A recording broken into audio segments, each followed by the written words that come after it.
The number of Cuban citizens 60 years and older has surpassed 2 million, about 18% of the island's 11 million population. This growing number of aging people is something that concerns local authorities and experts.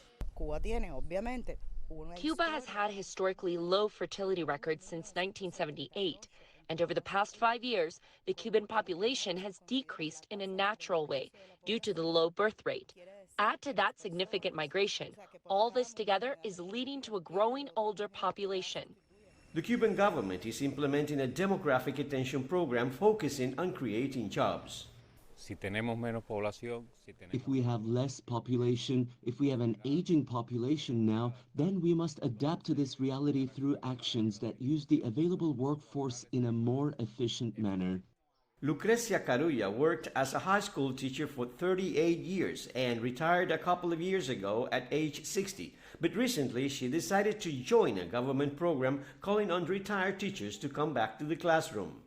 Estuve muy poco tiempo sin trabajar. I did not spend much time out of work because the country's economic problems led to a need for teachers.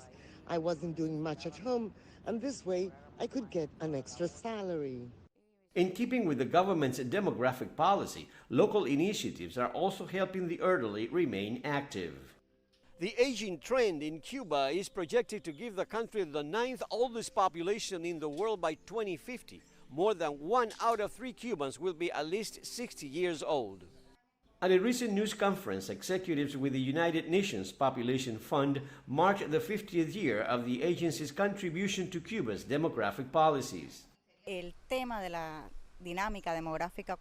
Demographic dynamics have always been at the center of our cooperation with Cuba.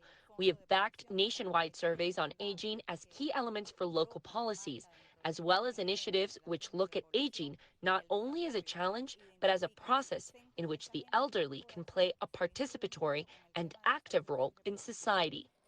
With a nearly 80-year life expectancy, Cubans see the accelerating aging population as a social and economic issue that must be addressed today, so the resources will be in place in the years to come.